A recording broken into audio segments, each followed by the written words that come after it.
Welcome to Dead Drifters Society.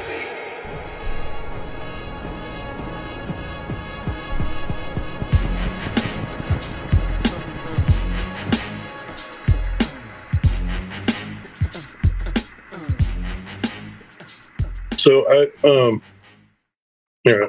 let's get my thread started there. No worries. So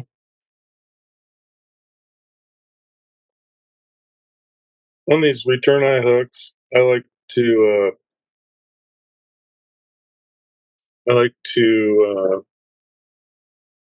leave my thread hanging just past the return eye. You know where the eye returns to the hook. You know what I'm talking about? Yeah. Okay. So back. No. Just wind your thread back up.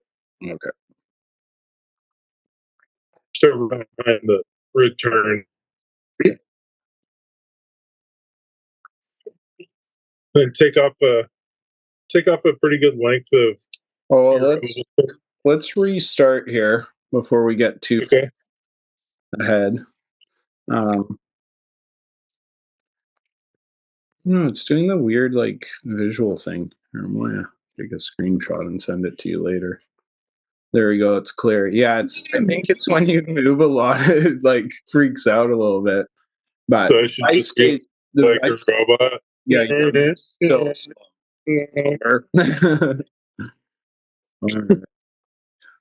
Well, welcome, Brian Morgan. How's it going, my man? It's good, man. How are you? Not too bad. Yeah, I was just looking at it. Causing lots of trouble, I expect. Yep, always.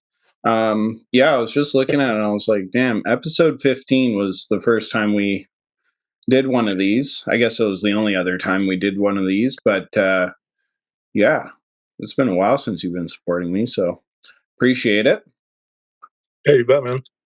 Yeah, and then as far as today, we've been talking about doing the General Practitioner fly and whipping that up for a while. So now that's our plan. We'll see how it goes. I don't know. I'm not that good of a. Yeah, well, I would say you're better at fly tying than I am. Yeah, I don't know. a little bit, just a little bit. You got some skills, and you're pretty new to it, considering it must be what, 5 years now, or just over 5 years? 3. See? 3. There Yeah. I just passed 3 years. That's great. All right. So yeah, General Practitioner. We've got our hook. We've got some thread going, and we've laid out the material. So we'll go over that one by one. But yeah, you said that we're starting from just behind the return of the eye. Yeah, I just get my thread started, and then kind of leave it hanging just like a mil behind the like an eye length or a half an eye length behind the return. Okay, I can do that. And then I take a pretty good length of oval tinsel. Okay. This is small, Semperfly gold, and I like to take more than I think I'm going to need, because it's just easier to work with more than less. And you don't want to get to the front of your fly and have to hook up your hackle pliers because you too much of a cheapskate to use enough tinsel, right? Yeah, it's one of those things that it's not the most expensive material out of there. So I just tie that tinsel in right there where the thread is hanging, and then run my thread back up to the return eye. so that the tinsel kind of lays up against it and sort of fills that gap a little bit. Okay. And then I just run my thread back to the back of the hook. And I kind of let the thread carry the tinsel under the hook shank. Okay. Um, that's I've been tying these salmon flies and things lately, so I've kind of gotten in some of the salmon fly habits, I guess. They're not I know. habits. I mean, No, because you have to be super precise with all that stuff, or you wind up with a big ball of snot on your hook. yeah. Yeah, the system, it works too. I definitely been fishing them a lot more, and even going for steelhead, I'm still getting other trout grabbing those Oh yeah, flies. So, like with those spay flies you've been tying. yeah, I've been seeing those on your stories. That's pretty cool. yeah. Those are looking good, man. Yeah, and they're working, they're sitting upright. I mean, there's plenty I could improve on, but as far as like fishability, they're definitely fishing nicely and doing what I want, which is catching fish. Yeah, if they're putting fish in the net, you're doing something right. Yeah, exactly. It's not egg season anymore, so I need like all the help I can get. You know, I've never been able to get behind the whole egg thing. I tie them, I put them in my box, but I don't know. I feel like the fish gods like laugh at me when I put them on my tippet. Yeah, they I work. never catch anything with them. That's funny. I started the same way where I was always like, oh, I never catch fish on these until I hit like an actual egg season, and I would watch like 8 fish come to my one egg. But now I do a lot more like streamer fishing, like egg sucking leeches, because you might not Oh get yeah, all the those are fish, good, but you'll get the big guy to come out and play. So dude. I love egg sucking leeches in like black or olive in the fall for sea runs. yeah, Holy smokes, yeah, they hammer those things so hard. And it's weird. Like those are like a little sculpin pattern, like a little inch and a half or to 3 inch sculpin pattern hmm, in any color. They just hammer those things, dude. mm, It's so fun. yeah. I like coastal cutthroat as well on those, and every fish, basically every, Yeah, that like if you're fishing and there's salmon around, you could get coho, pinks, whatever, um, all the trout species, and yeah, they just climb on. It's like no fish, fish, which is always my preferred method. yeah, for sure. Like the fish part. This is a good one. I caught my first coho on the fly on one of these. A general practitioner. Yep, actually, I caught my first 3 coho on one. Yeah. The Well, and same fly. it's a pretty classic fly in terms of like how many people have written about it and how long it's been in such an effective fly. Like, Mm. seems a lot of people start tying that fly when they're going kind of more traditional. Um, Oh, it's a shrimp. It's a shrimp pattern yeah, technically, and a lot of people like to tie. There are a couple of different. I think one of them's called the alley shrimp. Um, I can't remember all. There's like 2 or 3 other ones that people prefer to tie because they're faster and a little bit easier than this fly. But I think this fly just swims so cool. Plus, it's classic, and I'm into that. So yeah, you know, yeah. so I take my thread down like in between the point and the barb, maybe a little bit closer to the barb, the point of the barb, and then I wrap my thread up in touching turns about as far as I think it's going to take me to make 4 to 5 wraps of the tinsel, right? And Okay. then I just bring my thread all the way up to the front, um, so I have more room to like maneuver with the tinsel. All right. And then I just wrap my tinsel up in touching turns I should probably put my other glasses on. Over here blind. Pretty small tag in terms. Yeah, it really is a small tag. But just a little bit of flash, I think, is good on a fly like this. Mm-hmm. So I'm going to do 5 wraps, and then I just bring my thread back to right in front of the tinsel. Just unwind it. That's a good trick too, is just getting your thread out of the way and coming back to it once you're in it. That's definitely something that I've been doing a lot more of, just to put less things around. And then when I tie the tinsel off, I just bring the thread in front of the tinsel and leave it hang like behind the. Like hook it over one of the knobs of my vise or something, get it out of the way, but leave it hanging there after you get the tag put in. Okay, so don't cut it off. We're going to keep using it. I mean, you can, but you're just going to put it right back in. Yeah, and I guess like I was wondering about that because like I guess it's just the tag end. That's why they call it the tag, because it's just like a little tag. Little tag. Okay. Not complicated. But the first time someone said it, I was like, what is he talking about? Well, there's a tip and there's a tag, and it's hard to keep up with which is what. And I think it just depends on. Honestly, I don't really know. I know this is a tip if you have a floss tag in front of it, or vice versa. I'm not really sure. Mm-hmm. Yeah, I don't know. I should know as much as I read up on the crap.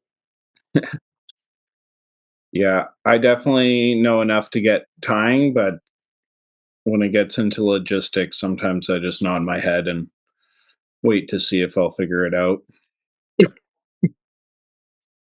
All right, so next you need your bucktail.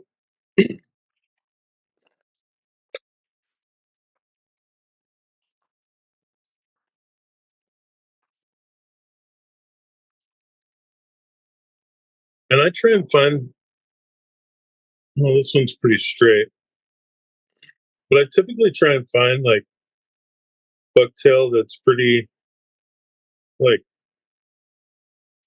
wild looking. And you don't necessarily want the tips lined up. I mean, you kind of want them a little lined up, but once you cut your clump out, You don't necessarily want super straight pieces. yeah, so you can take some of the shorter stuff out, Okay. like get it up by the tips and just clean some of that shorter stuff out. You don't need that much really. And you can kind of stack it a little bit. Just grab the longest fibers and then pull what's under them out and then grab it again, kind of line the tips up and grab it again. Yeah, that's a good one instead of putting in a stack. But again, you want it kind of wild. Yeah, It's supposed maybe about a third of that. third of that. Okay. Let me see again. Yeah, that's a lot. So half or so. There we go. You can always put more in too. Yeah. And you want your bucktail about the length of the whole fly. So from the eye to the tinsel basically. And then you just tie it in at that point right in front of the tag. And I like to tie it in a little bit in front of where I want to tie it in. And then wind my thread back to it.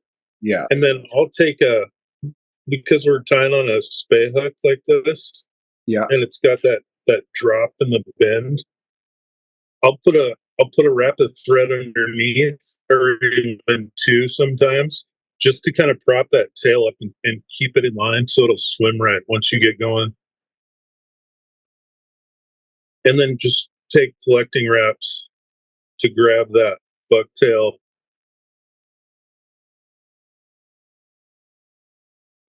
And just collect it up about halfway, because we're tying a shrimp, so this is the head and this is the tail, right? Yeah. Yeah, it swims backwards. Yeah, like shrimp and crawfish do. So this helps you build your taper in the fly by only wrapping and collecting your bucktail back this far. And you just do. Sometimes I'll even. Oh, sorry. What's that? I was just going to say, do you ever cut it on a bit of an angle to kind of taper it out? Oh yeah, for sure. Okay. You can't really tell, but I did. Okay. And then because it's a dub body, you don't really need your thread wraps to be perfect. But I was gonna say, sometimes I like to take either a root beer color or a red color of bucktail and just throw take a couple. I'll use red. I got black. That's my only other option. Didn't you say it had root beer or something? Oh, yeah. You're using. That's what that is, I guess. So you could do black too, I guess. So I'll just take like a really, really sparse amount of that darker color and lay it in just short of where the other tail extends to, Okay. and tie that in. Just to give it I don't know that it does anything. I kind of like the little bit of contrast in the fly. Yeah. I think it looks kind of cool.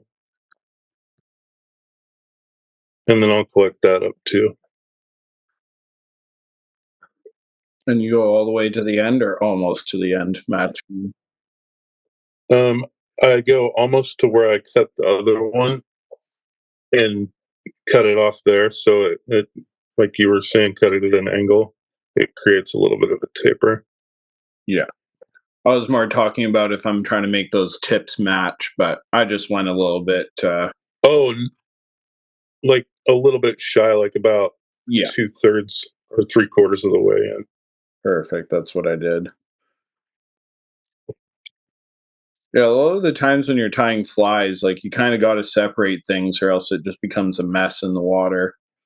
I Yeah. know a lot of my tube flies when I first started, all the materials ended at the same place, and my hope Oh. was to get that teardrop look Mm-hmm. before I knew about Arctic fox and dubbing balls and such.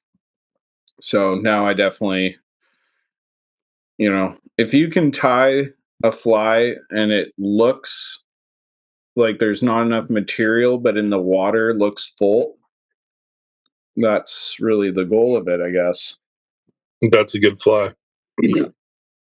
And those are way easier to cast, especially with a spay rod. Mm-hmm. Single hand you get away with a lot.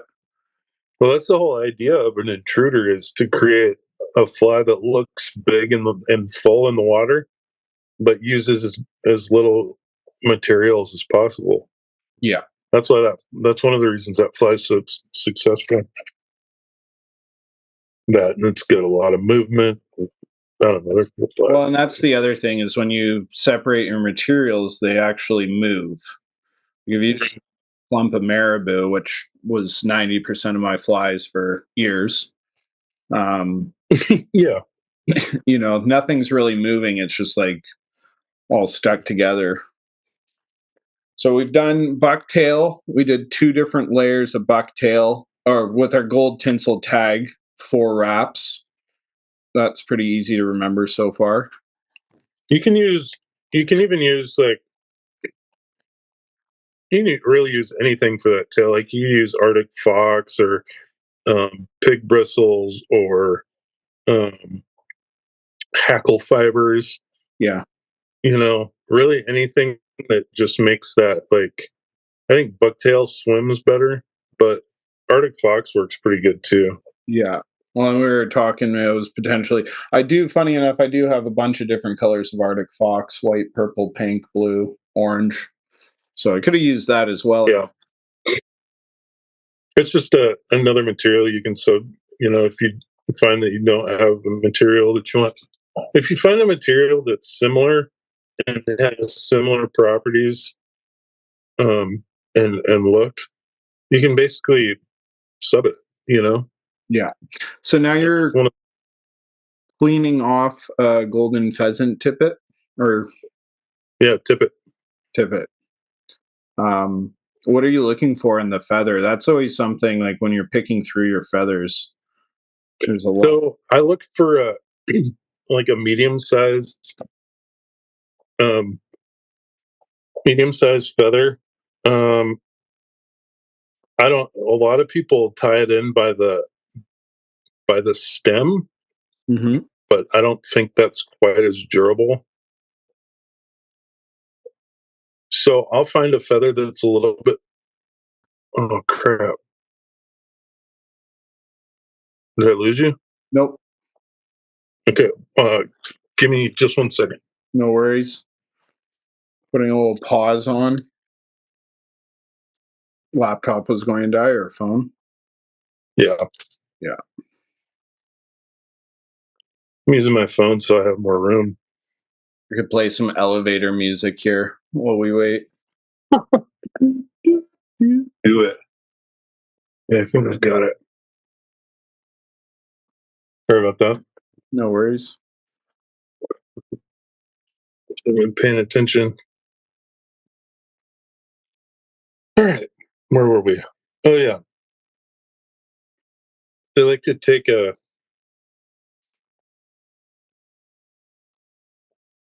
of a medium-ish set. Yeah. Mine's about the length of the body. But I'm going to tie it in. You're only going to tie it in about halfway down the bucktail. Not even. Just shy of halfway down. And can too thick be a thing? So I could just pull off some of the side feathers and kind of shorten it up. Yeah, if you want. But what I do with mine is I kind of ring the feather. So I just kind of roll it in my fingers and turn it into like a little tube. And I try and roll the fibers down so that when I tie it in,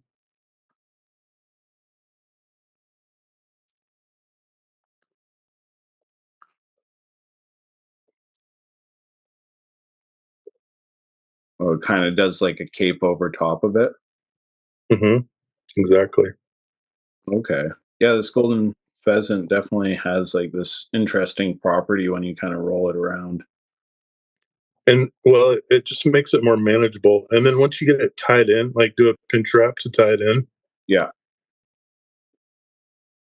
Then once you tie it in, just kind of give it a little tap, tap, taparoo. And it'll drop over the sides of that bucktail a little bit. I'll trim some of these. Fibers. Okay, mine laid down quite nice. It's pretty even along the shank. Looks like a fly. Must be a fly. You're working on it. And then I trim that just a touch longer than where I trimmed the bucktail, Okay. but I don't I don't collect it yet. Because now you're going to go to your golden pheasant.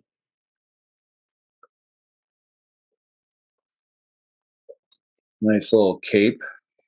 Little bird. Whoa. Yeah, it's kind of amazing how many different like feathers are on this one bird. Yeah, they're great, dude. I love them. Dramatically different, you know. Mm-hmm. Are we looking for a super long hackle here, or No, small to medium. okay? And then, of course, clean off the lower crap, all the fuzz, all the flu. Well, the flu. That is definitely Yeah, what I'm calling it from now on. All the flu. that's what it's called. Is it? Yep. I like it. All the flu. Flu. All right. See, we're learning. We're out here just learning a bunch. Science. And so now this feather, when you tie it in, you're going to tie it in just longer than the tippet. So you want it to come just past where the tip of that tip of that tippet, tip of the tippet. Say that 10 times fast. Yeah. No, thank you. Right? And I do the same thing with this feather. I roll it.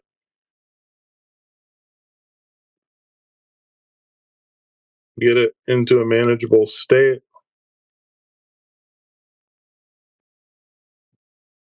And then give it a pinch wrap in. Yeah, I guess shrimp aren't really going for any beauty contests as the creature they are.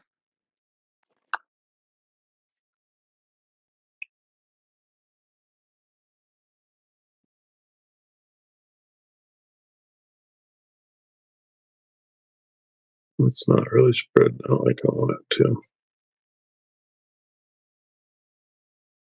It's just a color change, really, is really what it is. Yeah, there's not a ton of hackle there. That's fine though. It's just like a little. Just a little wisp over the top of that tippet. Okay. And then collect your.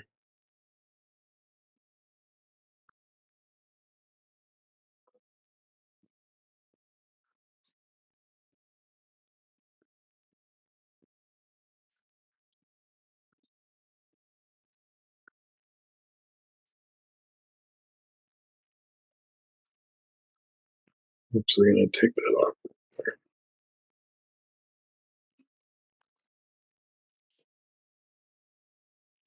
Definitely tied some tube shrimps, and this is like very much looking like the beginnings of that as well. So it's definitely a shrimpy pattern for sure. Do you know where it originated? Um, you had to ask me that. Well, I was curious.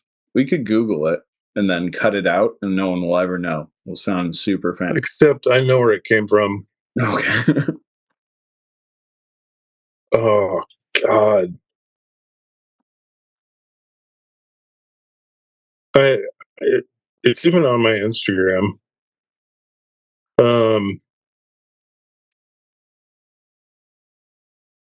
Crap, I can't remember, man. If you hadn't asked me, I would have told you, Yeah. and I wouldn't have had to remember. Yeah. Whatever, bro. That's the story of my life when I like want to sound smart or say something or like, oh, I know and then it's gone. She I'm gone. pretty sure it's a British pattern, though. Yeah. I Yeah, mean, it's an old one, so that would line up. I'm actually 100% sure it's a British pattern. We could get the Bates salmon fly book out. Let's do that.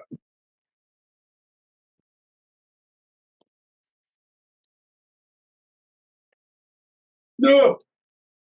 My stack of books just almost fell over. Here's the book. This is a great book. If you like classic patterns, salmon flies. Who's the author? Joseph. Joseph Bates and Pamela Bates Richards. Okay. My buddy Mike actually has flies in this book. Just a little name drop there.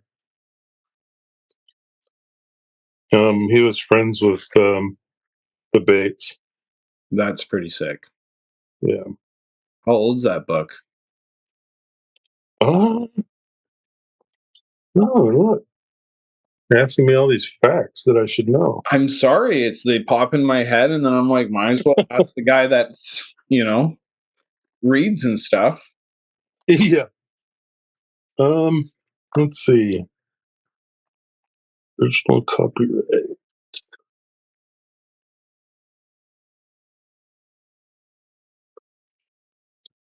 1996. He did another book. It's fishing streamers, and it doesn't have as many. I mean, this book has beautiful pictures in it. Beautiful pictures. When I find form. Here it is. This is the General Practitioner. Oh yeah, those are How cool those pictures are. yeah, very detailed. Hard to see with that glare, but all right.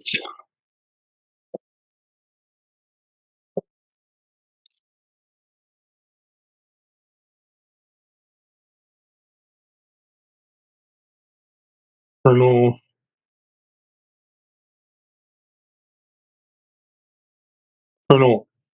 Esmond Drury.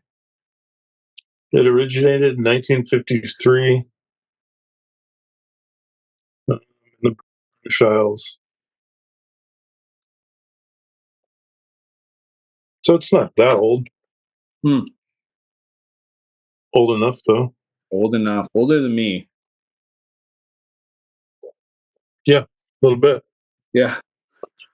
I've been working that long. If you look at this, can you see that one up here at the top? Yeah. It looks nothing like the general practitioners you see in, like on people's YouTube channels. Mm-hmm. I think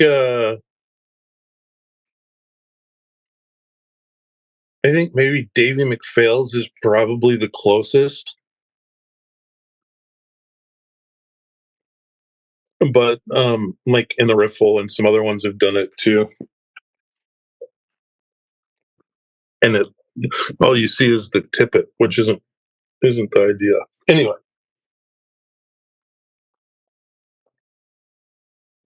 David McPhail's such a cool fly tire. That guy's amazing. All right, so now you're going to need a saddle hackle. Okay. If it's a little bit webby, it's not going to hurt anything. I like to tie a webby one in the back because it gives you a little more length and a little more movement, I guess.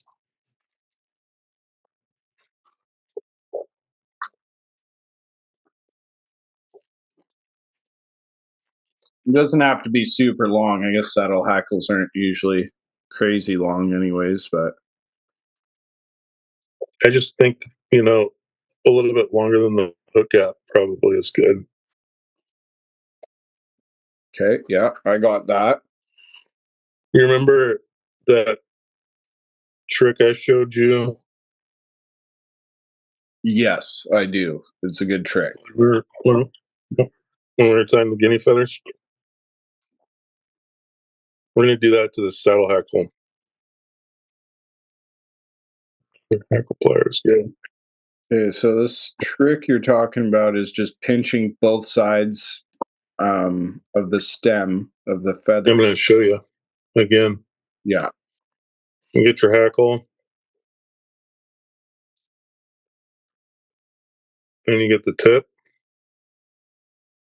and then you just use the pliers to hold the feather, and all you're doing is folding the feather down either side of the rachis and rocking the fibers back and forth. And all it does is it breaks the memory, or it breaks the fiber at the rachis so that it actually folds down.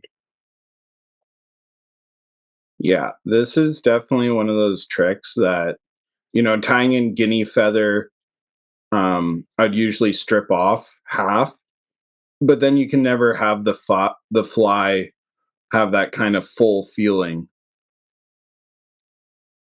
Right. Well, sometimes you want a sparse throat hackle, and other times you want like a really thick one, Yeah. or at least a noticeable. Well, and then if you do the guinea hackle, um, since the fibers stick together so well, you tend to get like clumps of them versus like, obviously if you wrapped a schlappen or a marabou, um, you'd get that, even spread all the way down. But this is a really good one for. I was trying it with heron earlier today. If you pinch it, if you pinch it, right, pinch the fiber, and then just kind of wiggle your fingers back and forth over the rachis, it'll break the base of it'll just break the straightness of that feather and make it possible to fold. It works really good for body hackle and salmon flies.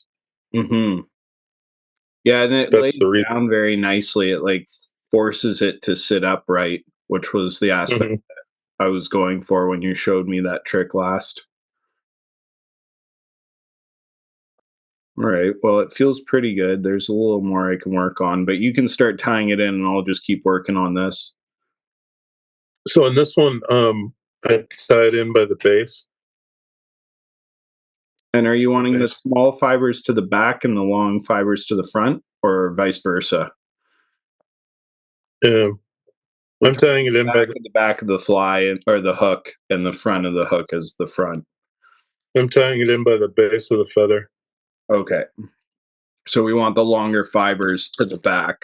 And so it kind of tapers off to small, Yeah, kind of like a like you would tie in a spay hackle. yeah. I mean, uh, uh, if it was like half bronze cock or schlappen And then for like a purple king or something. when you tie it in, would you want the hackle facing you or facing away from you for it to fold down or lay down and kind of swoop back? Or does it not matter so much? It does matter. You want to tie the fold toward the hook. Okay. So like if you laid the feather against the hook, it would go around the hook. Yeah. I'm picking up what you're putting down, I think. Oh, no, I kind of did it upside down in a sense.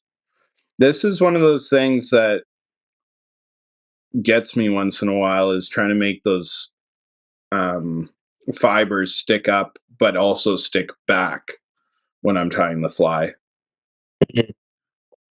Yeah.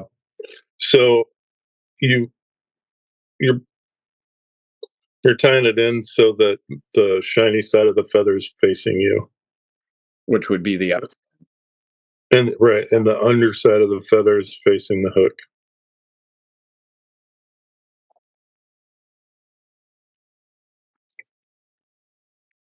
It's so much easier to do this when you have somebody in front of you, not on video. Yeah, I bet. So this is now facing towards you. So I want to face it towards you currently. Exactly. Okay.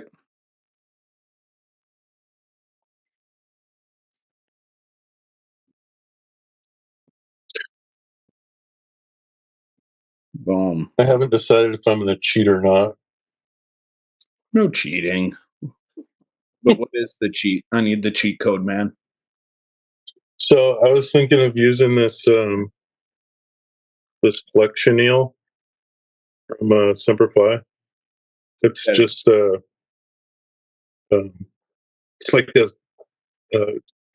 long chenille, like a long fibered chenille with kind of a tinsel in it. Mm-hmm. Um,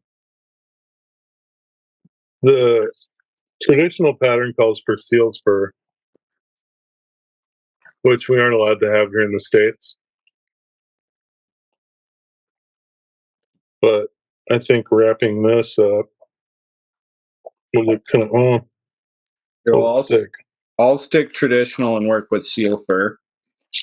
You're just wrapping a chenille, so you don't really need to explain that because that's just a wrap that you go around. But I'm actually going to use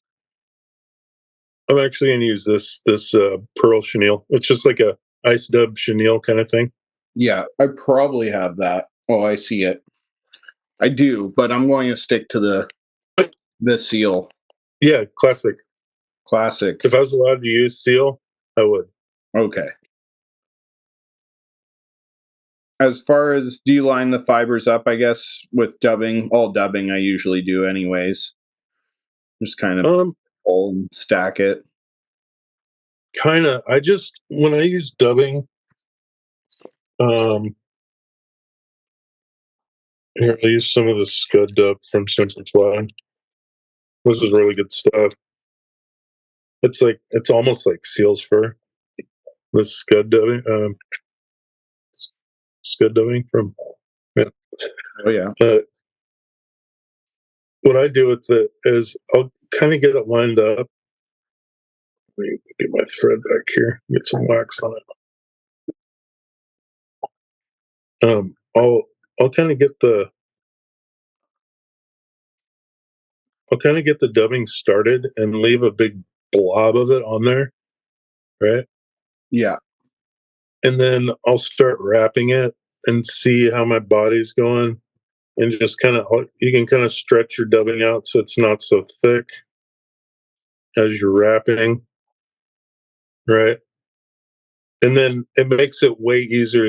I mean, seal's not hard to take off the thread, but it makes it way easier to take it off if you decide you don't want anymore. Yeah. Okay, I see you. So you kind of like spin the top nice and tight and just leave a bit of a clump of. Yeah, and just dub it on the thread as I roll. Mm-hmm. And we want it to start off pretty thick and then go pretty thin, Um, or just keep the tape that we've made. yeah, just uniform is pretty good. Okay.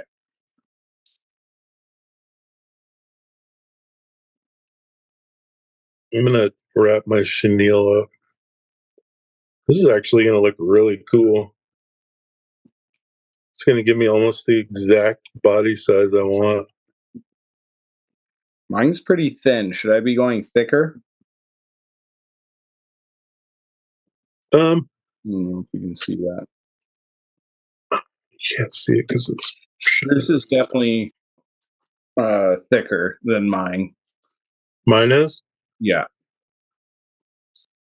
Um, Just like the chenille. I mean, I can make it a little more thick than that. yours looks pretty good. Okay. Well, I'm just going to run with it. It's going to be a skinny shrimp. This shrimp had a hard life. That's my story. Or let's skip Thanksgiving or whatever. Yeah.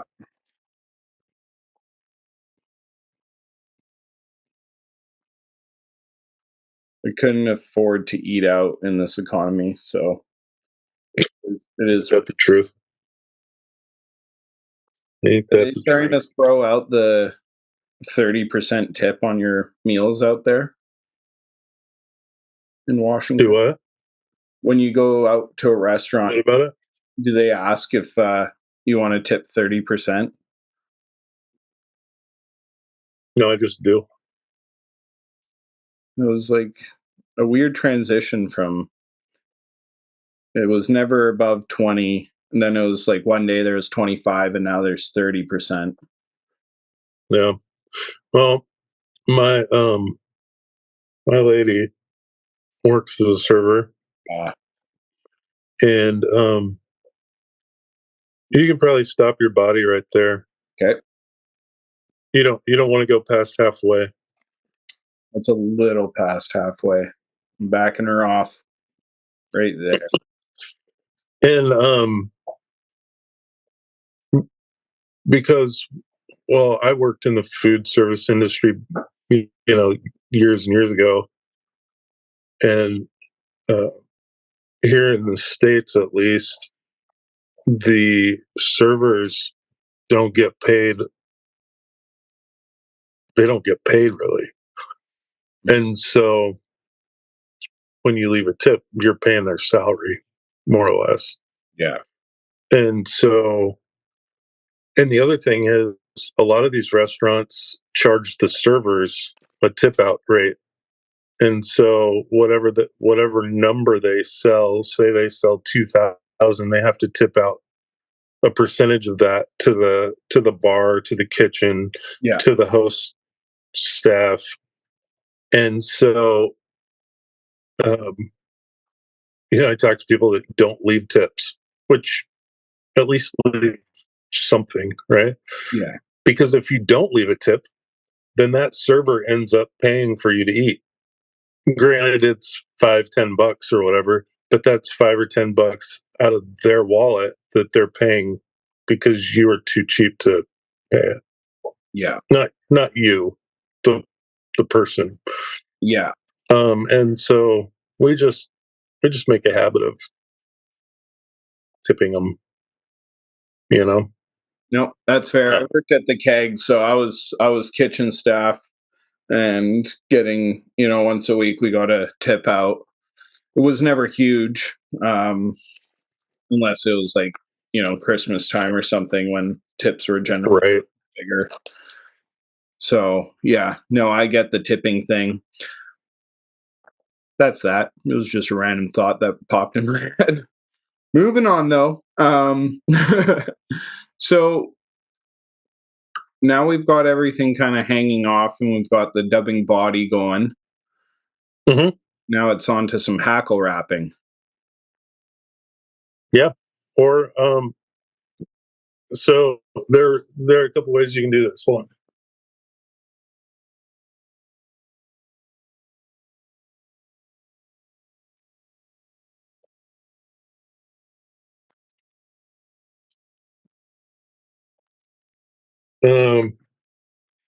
So there's a couple ways you can do this. You can wrap the hackle first,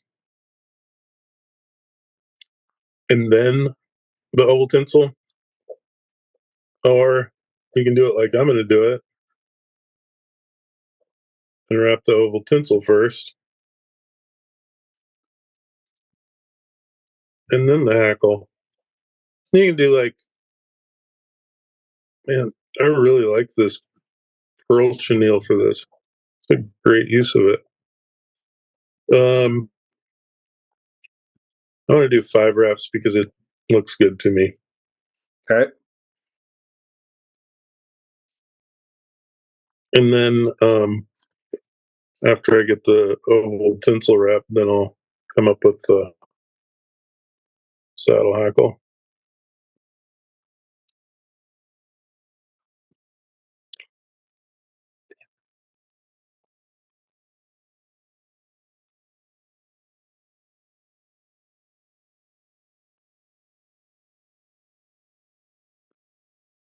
The hackle is twisting on me.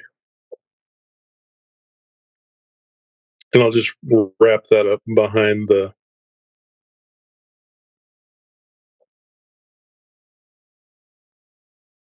As long as the hackle isn't hackling me, I'm okay. That's where I draw the line. I'm gonna just wrap it up behind your tinsel wraps.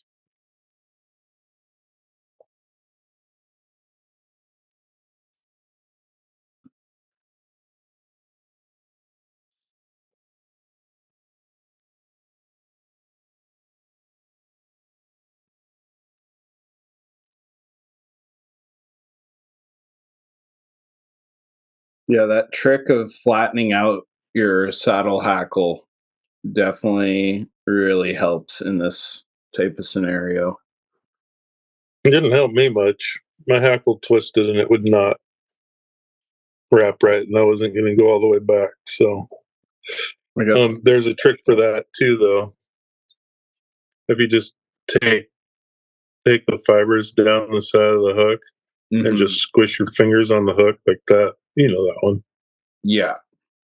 Yeah, I force But that I mean, what I want a lot of the times. But this time it worked out really, really well.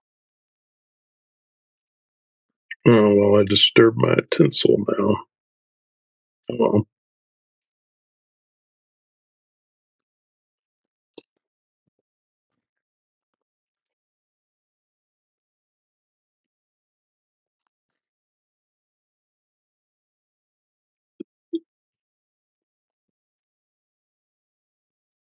Use thread wax. You know what? I have this like really like it's so bad it doesn't really do anything.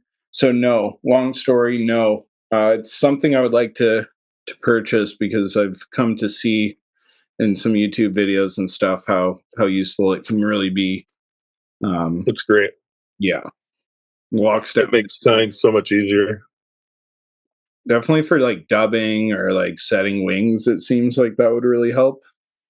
But Yeah, I like it because you've got more control over your thread. Your thread will stay where you put it, you know. And if you break your thread, it doesn't come unraveled.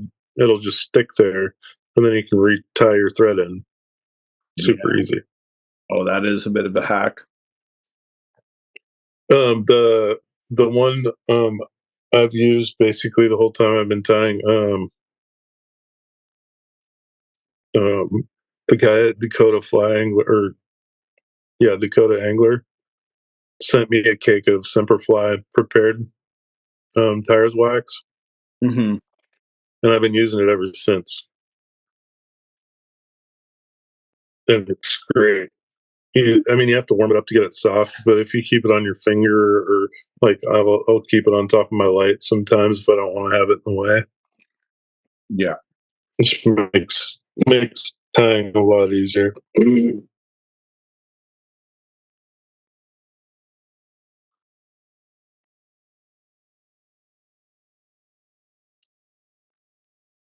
Okay.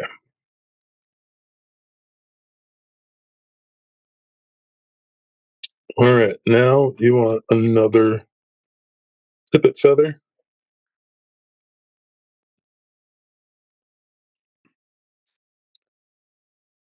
Flies are like ogres, which are like onions, just a bunch of layers. Yeah. Like ogres. Yeah, it's just from Shrek. He's like, I'm like an onion. Oh, got it. And I always think that I'm like, I'm just doing layers right now. Okay, so same kind of thing. We want it to be about the length of the shank. So here's where you start getting into some technical stuff. Not really technical, just the detail, right? Hmm. So this bar Yeah. on the tip of the tippet should come to the first bar on the last tippet that you tied in, Okay. like so.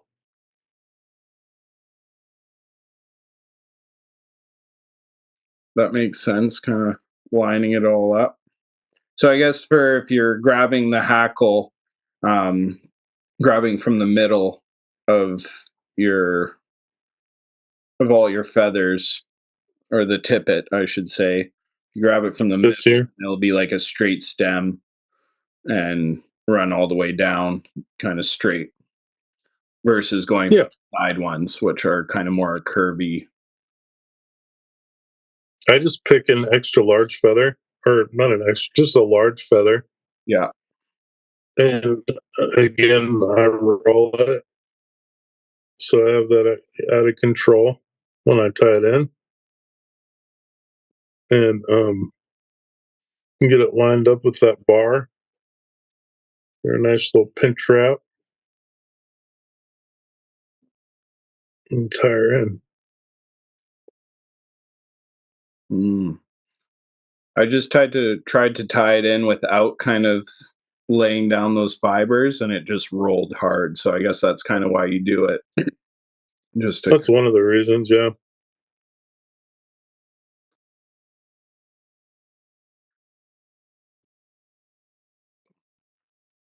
My feather's going kind of wonky.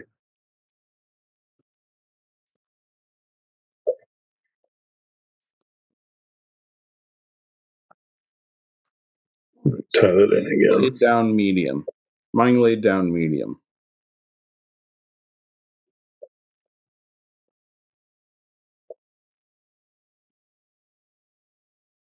Mine went wonky.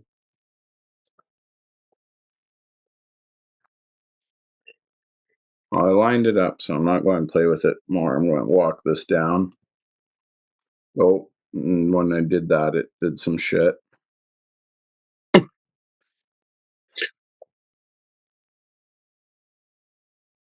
As long as it swims right, it doesn't really matter what it looks like.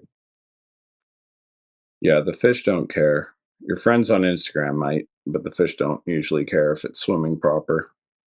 You know what? That is actually pretty damn good.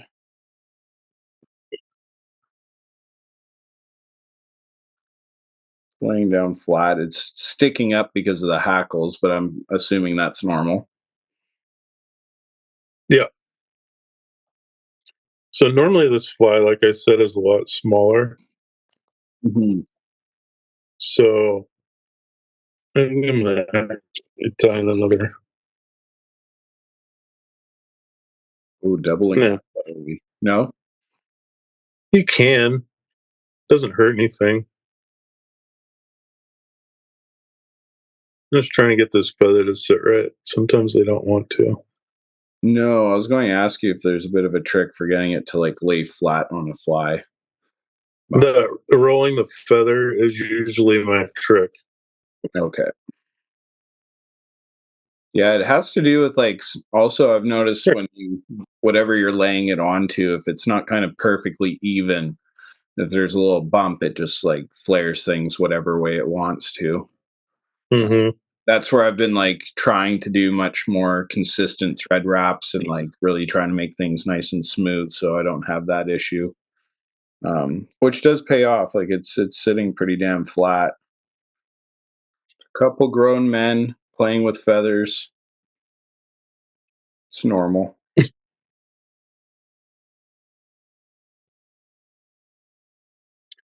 It's very normal, right? Yeah, I think it's normal. It's hard to explain to other people and make them see that as normal, but for us as anglers, I think it's very normal. Sure, why not? Just don't like this feather.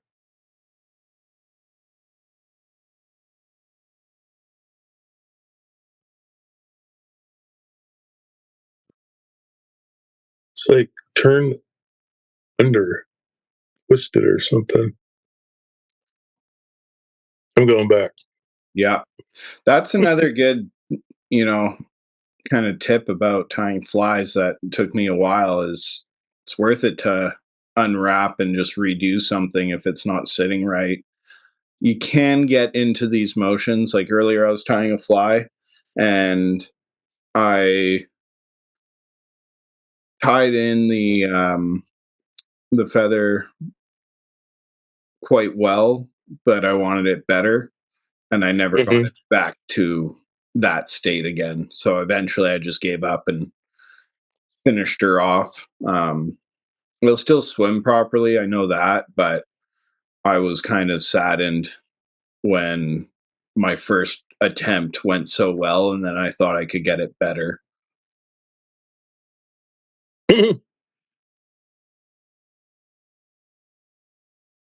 That one seems like it's sitting better, eh? Yeah.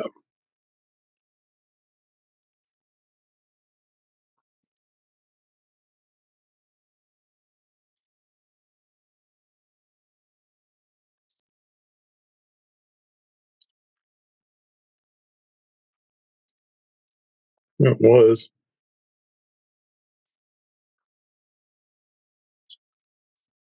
Can you guess who's going to be the next episode? Someone you know.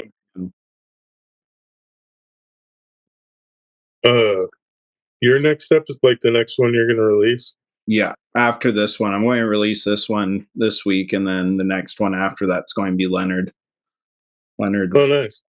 Yeah, Didn't you guys do it like we did, but we're going to re-record it because there's some issues with the video, and he had some really cool stuff he was trying to show me, so it just made more sense if we redid it than put out, that.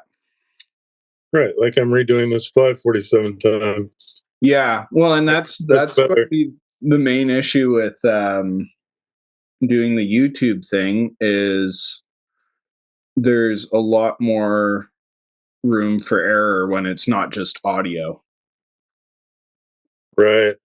Because before, if someone's audio wasn't doing too good, we could just cut the video and just record audio, and that would generally fix the problem because it would be using less internet to do it.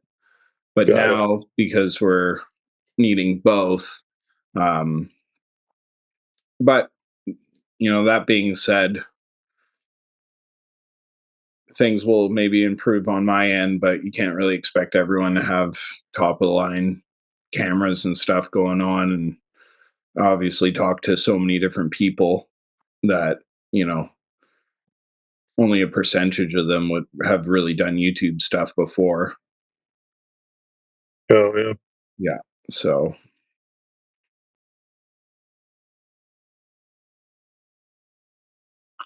I don't know why I can't get this feather right. I'm just sitting here with this perfectly laid feather. Don't know how that happened, but it did. Yeah, blow it out your ass, Howard. This is gonna work.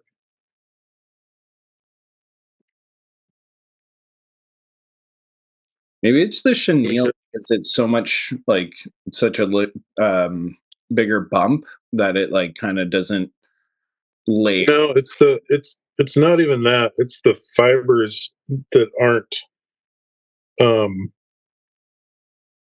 they aren't spreading properly.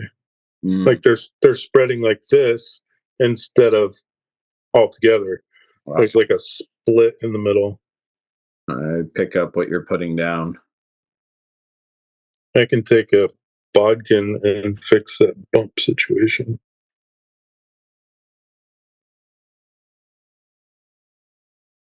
Oh, that's a good little technique. So you grab the hackle and then you put your bodkin between the shank and the hackle right behind the thread wraps and you kind of rub it. Yeah, just kind of back and forth a little. Just kind of warms it up and relaxes it so that you can kind of form it where you want it. Oh, you're back to that Van Gogh painting style. It honestly looks good. I'm going to screenshot this. I'll send this later. It looks cool. It looks like you're in an oil painting. It was pretty cool. And then it clears up after a bit. Weird. Yeah, I mean, there's just just super pixelated. Not even pixelating. It's kind of like an oil painting. Like it looks like there's brush strokes. And you're gonna want to put another one of those red breast feathers. Okay. Over. That I can do. That kind of corrals the feather a little bit. Shout out to my friend Zach who came through with this feather. Yeah, dude, that was cool of him. Yeah. I asked him and he was like, dude, I literally got one in the mail today. I was like, well. And same kind of thing, just stopping it just past. Yeah, I went a little bit long on this one, but as long as it's not longer than the tail, you're good. Yeah. Got like a little hook on my thumb that's grabbing my thread and breaking it. Memory board, Mm. priceless. Smooth your thumb right out. Yeah, well, definitely when you're working with metal, because that's what you do. You weld, right? Yeah, sometimes. Sometimes metal fab and welding. Yeah, technically, I'm supposed to be welding.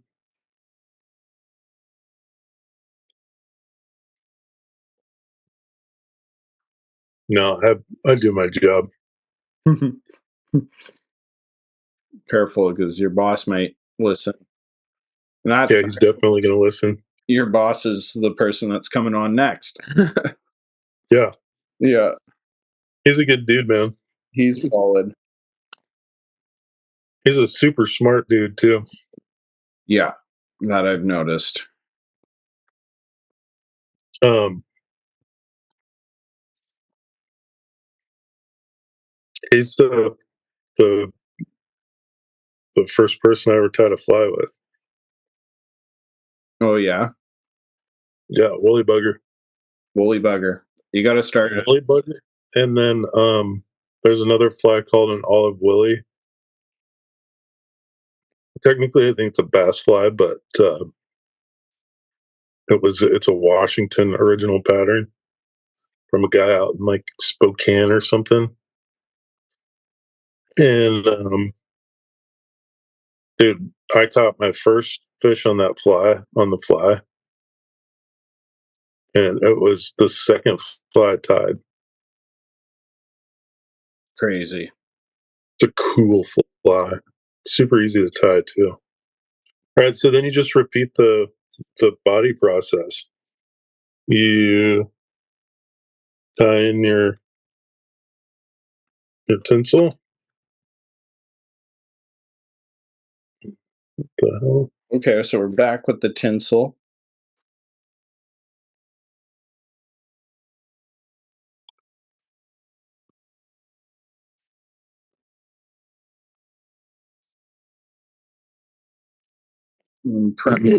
Feather.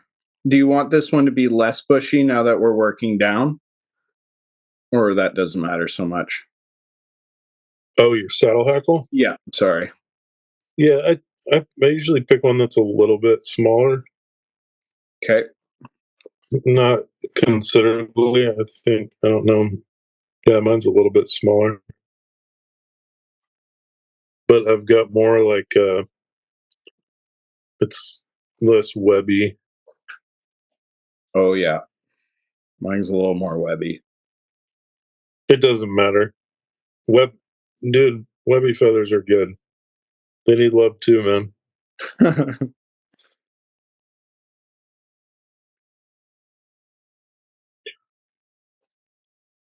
I'll send you some of this thread wax. Dude, I would appreciate it. Yeah, for someone that's never used thread wax, really, um, definitely makes me think, like, what have I been missing out on? Everything, dude. Once you use it, you'll be like, What have I been doing with my life?"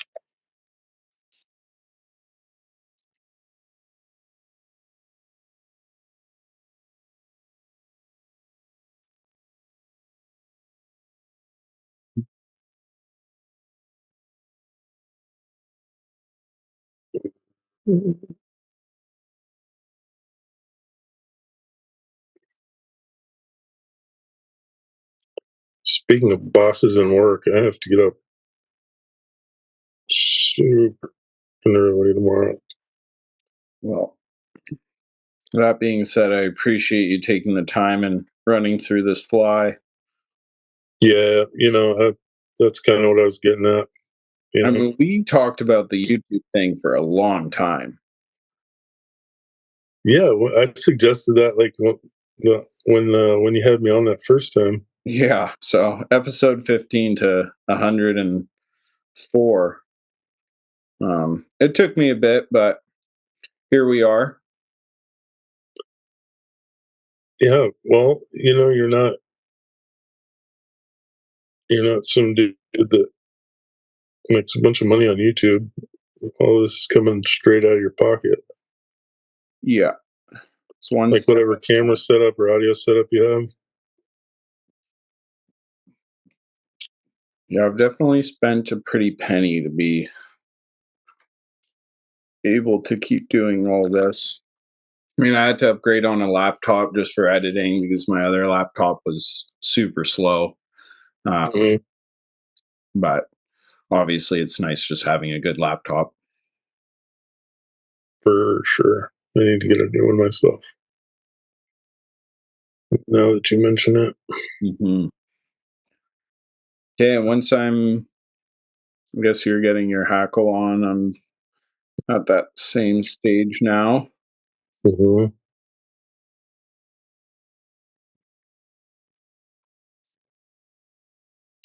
All right, and then dub your body up. Okay. Slowly getting thinner or keeping the same kind of consistency? Well, my I don't know. Can you see mine? Yeah. My my underbody is tapered already. Yeah. So, and yours is too. It looks like. Yeah, it is for sure. So it's definitely going to taper down, even if you don't actively taper it. Yeah. But if you want to put a taper in it, sure fly, man. No, I need structure. I really like the look of this chenille under here. Yeah. It's a good Yep. substitute. That was one of the things we were wanting to talk about as well, is just substituting fly or feathers and such. Like, Yeah, totally. especially if you're first getting into fly tying and you start going by each thing that something tells you to, or a different fly pattern tells you to, when Oh, right. substitute quite a bit. Yeah, the fly isn't going to work any different because you put um, seal's fur instead of pearl chenille or pearl chenille instead of seal's fur. It's just as long as the structure of the fly is right and it swims properly, that's all that matters. And then how far behind the hook eye should I go? So you're gonna most people are gonna want to get it as close to the eye as they can because they want their fly to end at the eye, right? Well, usually when people tie, they push their materials toward the eye to get that head right next to the eye. But what ends up happening is you tie in, like, say, the body material, you tie it in and you stop pretty close to the eye. And then you tie your tinsel in and you stop just in front of that. And then you tie your hackle in. And even though you're tying it in at the same spot, tying it off in the same spot, you're still moving, it's still moving forward just a little bit. Yeah. And so by the time you tie your next set of feathers in and you go to put your head, you're covering up the eye. So I always leave about an eye length behind with my body materials. Yeah, it's more like 3/4 of an eye length. And then as I tie in my other materials, like my tinsel here, so I'll probably get 4 wraps. My tinsel in.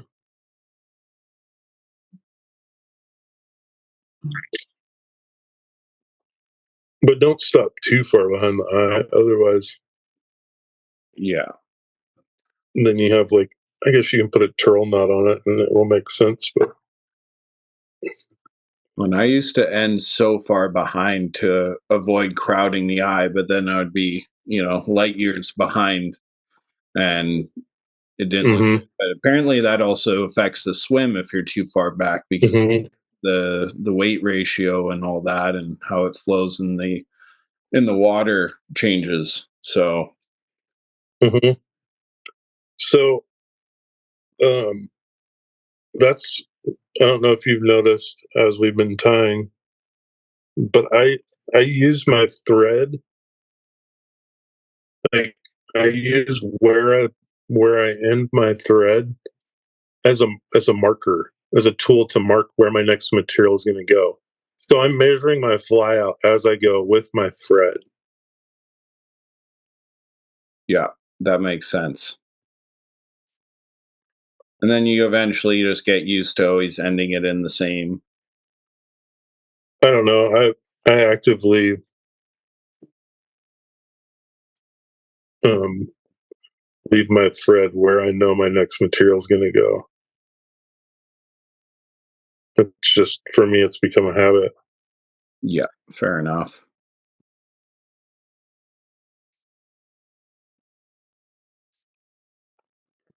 Okay, well, that's starting to look like something. Yeah, not done.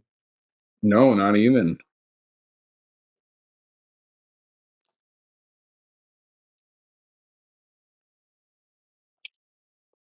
Okay. The saddle hackle is not cooperating. Another thing you can do with these, after you get them tied up, if your hackle, like, see how my hackle's sticking out either side like that, Yeah, and it's going straight down instead of being swept back. yeah. You can either take it and grab the bend of the hook with a pair of tweezers and take it in the bathroom and turn the tap water on super hot and run it under that and just point it the direction you want the fibers, so the water's coming over the fibers, and it'll push the fibers back, and hot water will actually relax the fibers into the shape that the water's flowing. Oh, Or you can take a hair dryer and just aim it right at the fly while it's in the vise. Be sure you don't have anything on your desk. yeah. It's going to go everywhere, but it'll push all those fibers back and kind of line up the fly for you. That's a good little trick. It's a great trick. Yeah, Old dudes, man. old dudes, dude.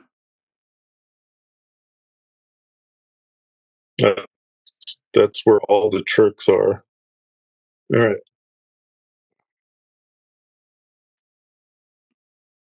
Another tippet.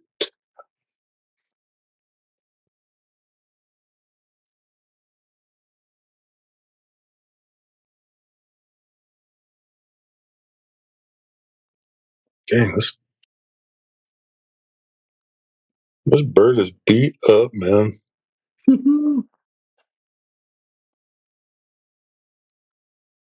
I keep a. I usually keep a steamer next to my tying desk.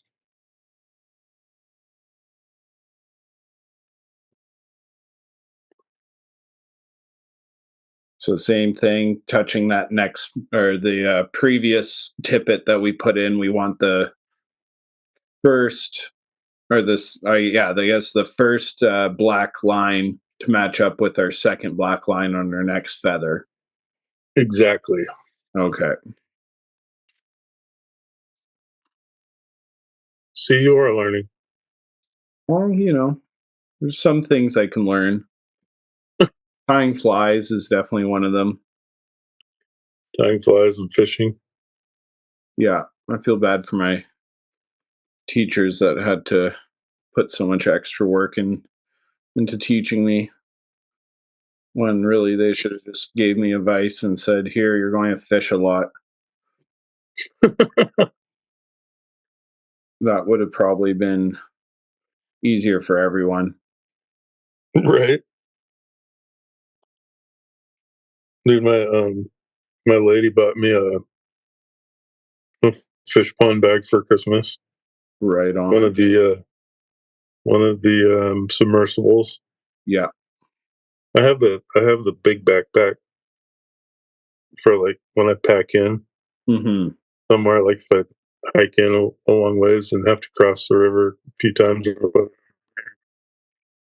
I'll put my smaller stuff in, all my food and drinks and whatever in that. But now I have a submersible day pack. Yeah, that is honest. And I've got used. It's so nice to have a wet pack or a dry bag that, you know, especially for like your cell phone when it's pouring rain or any type of weather. But just knowing that everything inside is going to stay dry, assuming you remember to zip it up. Right. Oh man, this feather stays there.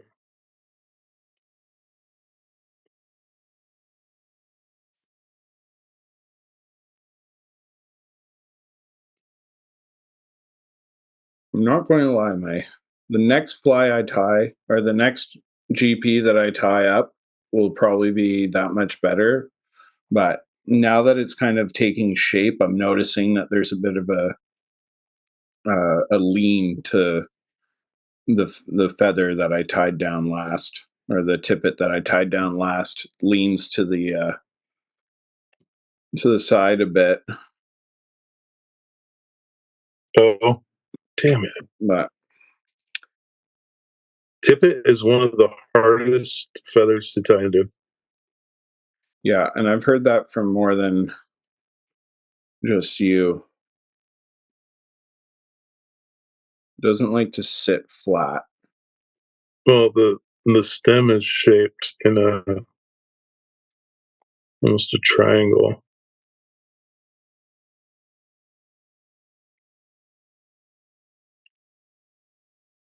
That's why rolling it usually works.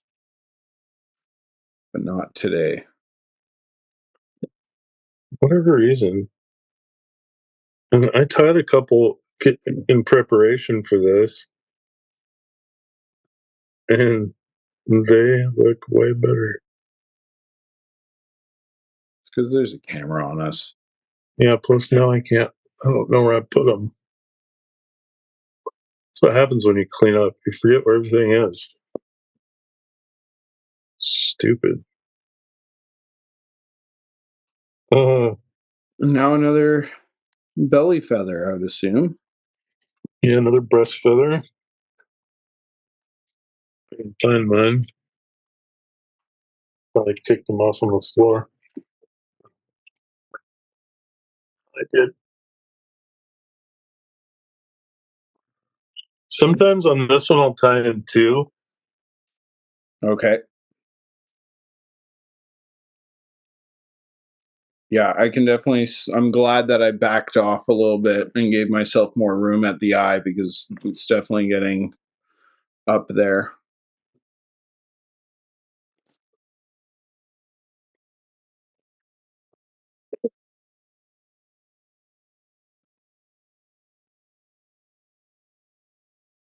They're pretty good.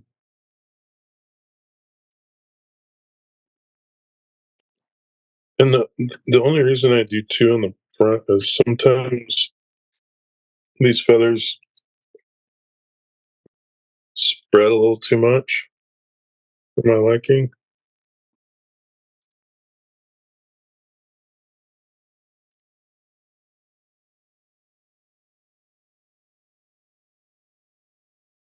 Boom. Fuck, it's turning out pretty damn good. Plenty of room for improvement, but pretty damn good. Oh yeah.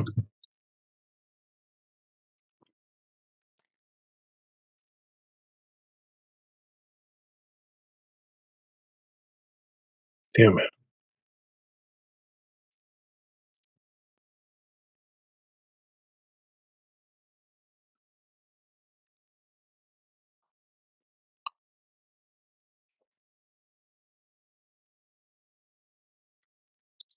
I really wish that one feather underneath wasn't angled, but I'll still fish it, you know? It's still going to go in the water.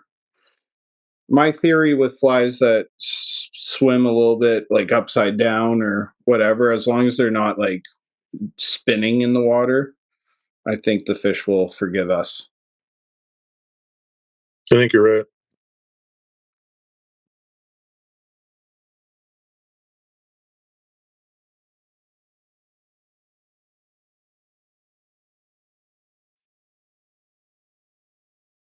Boom.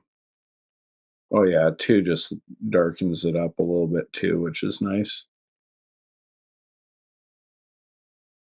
Yeah.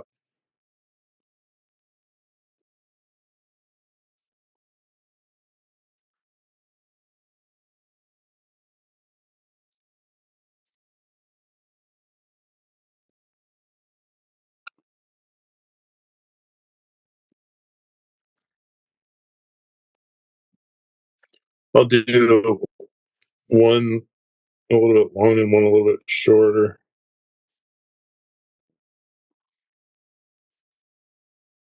And kind of keep it layered.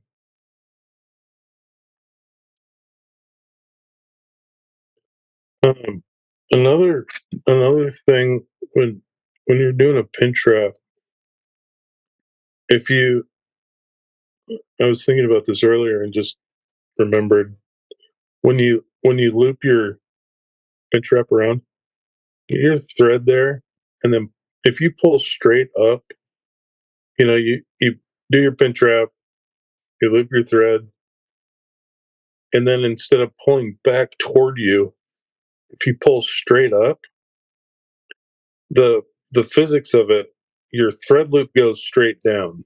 If you pull straight up, your thread loop pulls straight down.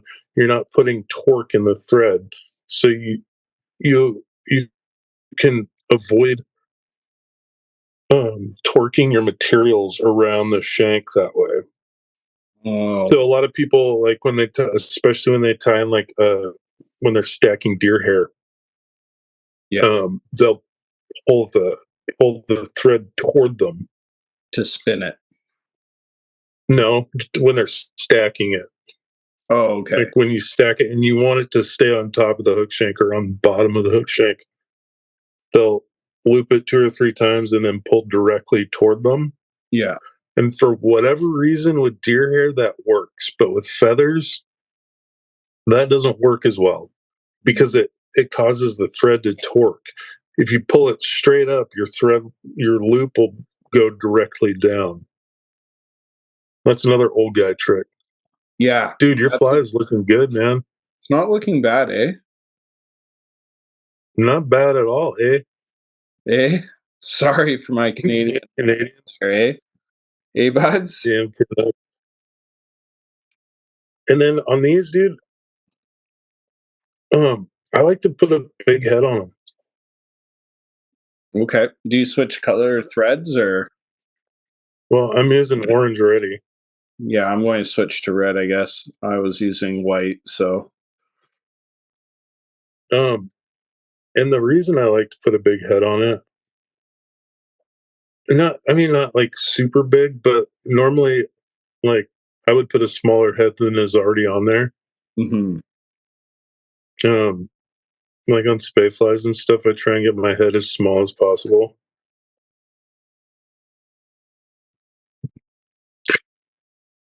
My whole fly is like crooked.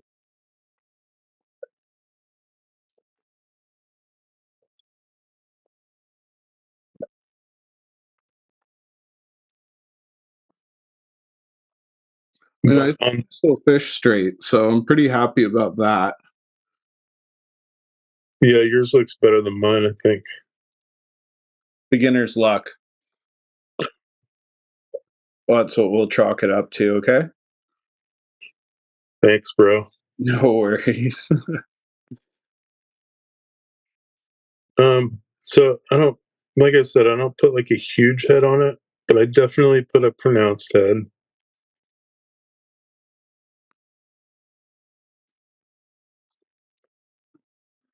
If you tie this pattern and put in a couple strips of rabbit on either side and the back, you got a crawfish. Mm, And then instead of putting a big thread head, put a big tungsten bead back here. okay. Boom. Yeah, pretty happy with that. You're right. The pheasant tippet is definitely a hard one to lay flat. Like that could take you the most time. Everything else is pretty basic with a few tips and tricks, but that tippet is it's a hard one. It always wants to roll and kind of lean to one side.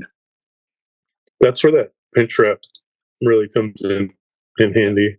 I wish I used it, but no one told me earlier. Sorry, bro. Yeah, no, don't let it happen again. If there isn't again, I won't have me back now. Yeah, he didn't teach me this one trick. That's it. That's all for him. I'm just gonna throw some Solaraz bone dry on it for head cement. I love this stuff for head cement. It cures hard and fast. Dude, look at this. Can you see that? It glowing. See how bright that Middle? body is? Yeah, yeah, that Freaking- does look good. It's gonna be so good in the water. I'm gonna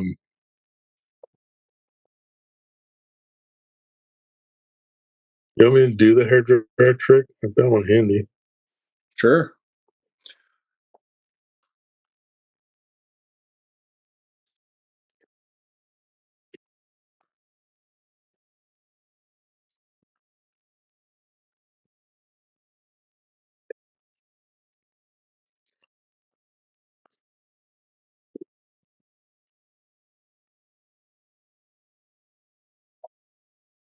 Rules of the trade.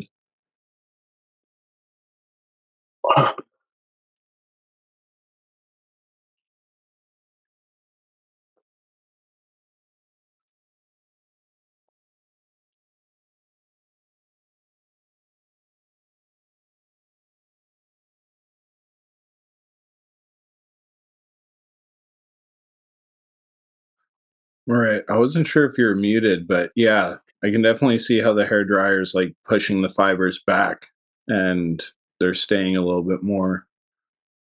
Ooh, you got the hook.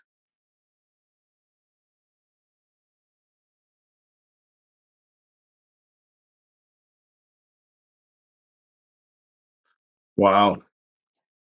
Yeah. So under hot water or a hair dryer, and it'll help rest those feathers back the way you want. Yep. Fly looks really good from my side.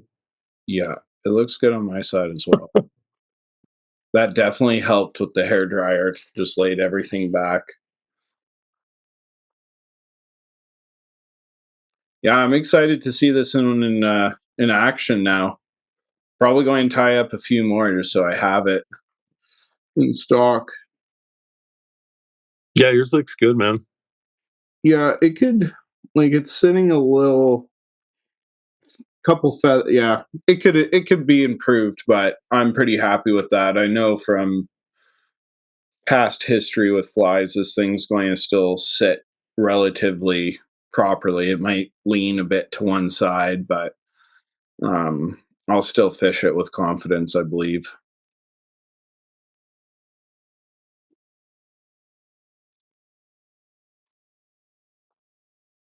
Yeah, dude, you can't go wrong. I Mhm. kind of tinted um my breast feathers in the front. I kind of made a tint instead of laying them one on top of the other. I Mm, put them kind of like this, just side by side. Oh, okay. You kind of rounded it. So, almost like a bronze and mallard. yeah. Yeah. Yeah. Well, that was awesome, man. We set out to do this and we did it. So I feel accomplished. Okay, see you later. Yeah. Well, I don't want to keep you up too much because, yeah, No time. I know what it's like to have to get up early and go to work. What time is it? 9:30, which is pretty good. Oh, that's not bad. No, no, Yeah, that's still probably good shape. average, I would say. But yeah, I mean, it's always a pleasure chatting with you, and I'm glad that Yeah, we're dude. get this out of the way. And um, you know, if people like it, I definitely will be. Well, I like it, so I'll still do a few more. But we should pick another pattern and eventually get it out there as well. It's just fun. Yeah, I'm down now. I know for maybe the audio, it's not like the craziest episode out there, But maybe next time we'll do a bit of talking of just fishing and what we're up to, and then we can go into tying the fly. But we're on a bit of a time schedule tonight anyways, so it worked out the way she needed to work out.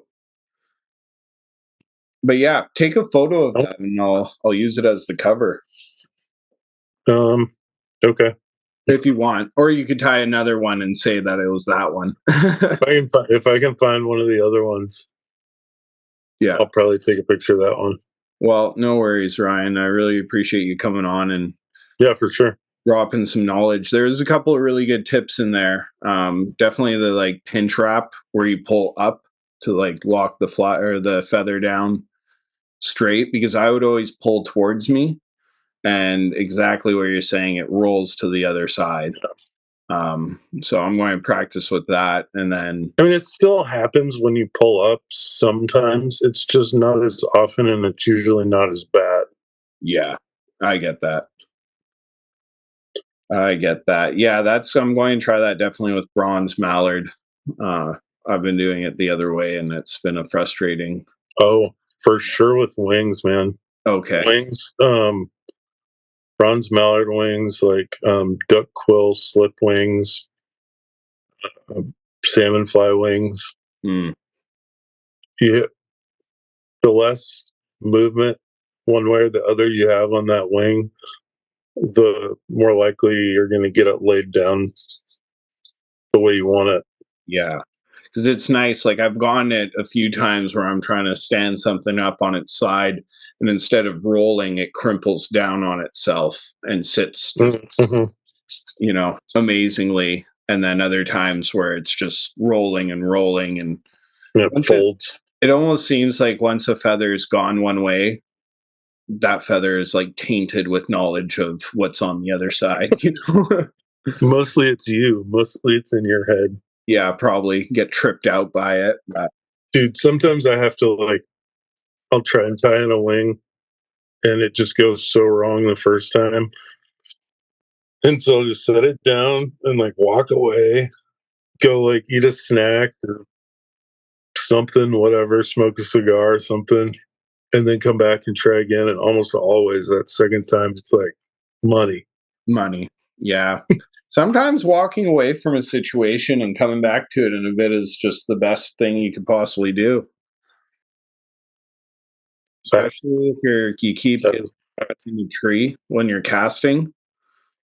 Take a break, breathe a little, and by the time you go for your next cast, calculated, all the calculations have enter your brain, and get all the equations swirling around you. Yeah. So, anyways, awesome, man. I'm sure we could ramble forever, but I'll let you go. And yeah, for sure. Appreciate it. Yeah, man. Anytime. All right, buddy. Well, you have a good night, and I'll talk to you later.